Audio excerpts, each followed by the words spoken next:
জামাত মনে করে তারা এককভাবে ক্ষমতা চলে যাবে, এরকম তাদের মধ্যে একটা ভাব চলে আসছে, যে এটা আদৌ আমি মনে করি যে এটা উঠতের জন্য আদৌ ঠিক না। ওয়ান বক্স থিওরি তো আমাদের, যে ইসলামকে ক্ষমতা নিতে চায় না, নিজের ক্ষমতা যেতে চায়, অন্যকে গুরুত্ব দিতে চায় না, তারা বের হয়ে যাবে যদি প্রয়োজন হয়।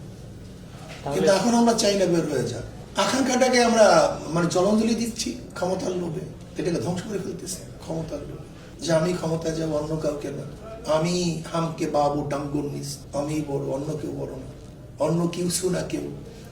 অথচ দেখা যায় আজকে এনসিপির কি আছে, তারপরে আমরা তাদের গুরুত্ব দিই। এর কারণ এটাই তো নিয়ম, কিচ্ছু না থাকলে আমরা গুরুত্ব দিই। বাংলাদেশে এখন রাজনৈতিক ঐক্য হচ্ছে না, ঠিকটা ঠিক মতো বললেন। রাজনৈতিক ঐক্য হবে রাজনৈতিক স্বার্থে, কিন্তু দিনের স্বার্থে রাজনৈতিক ঐক্য ফলপ্রসূ না। আল্লাহ দিনের স্বার্থে লাগবে অরাজনৈতিক ঐক্য। আপনাদের প্রিয় সংগঠন তাহরিকে খাতমে নবুয়ত বাংলাদেশ সারা বাংলাদেশে প্রচার করে মাসলাক যার যার দিন ইসলাম সমাজ, অর্থাৎ দিনের স্বার্থে ঐক্য চাই। সেখানে বিএনপি থাকবে, জামাত থাকবে, এনসিপি থাকবে, আওয়ামী লীগও থাকবে। যারা দোষ করছে ওরা শাস্তি পাবে, বাকি যারা আছে এদেরকে কি মেরে ফেলবেন নাকি? কথা বলেন। ইসলাম ইনসাফ দিছে, ইনসাফ কি দিছে?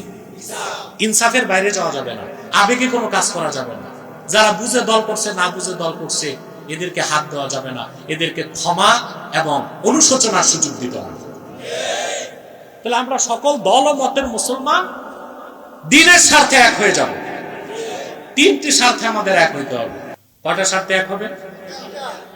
ইসলামের সুমহান স্বার্থ রক্ষায় এক হতে হবে, মুসলমানদের মৌলিক দাবিগুলো আদায়ে এক হইতে হবে, আর বাংলাদেশের স্বাধীনতা রক্ষায় এক হইতে হবে।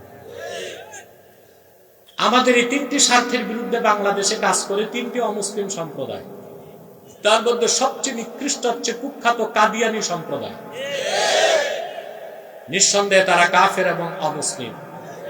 তাদেরকে যারা কাফের বলবে না, তারাও কাফের, কারণ তারা আল্লাহর আখিরি নবী মুহাম্মদ সাল্লাল্লাহু আলাইহি সাল্লামকে আল্লাহর শেষ নবী হিসেবে বিশ্বাস করে না। চিল্লায় বলেন নাউজুবিল্লাহ। সেজন্য তারা কি? তাদেরকে যারা কাফের বলবে না, তারা কি?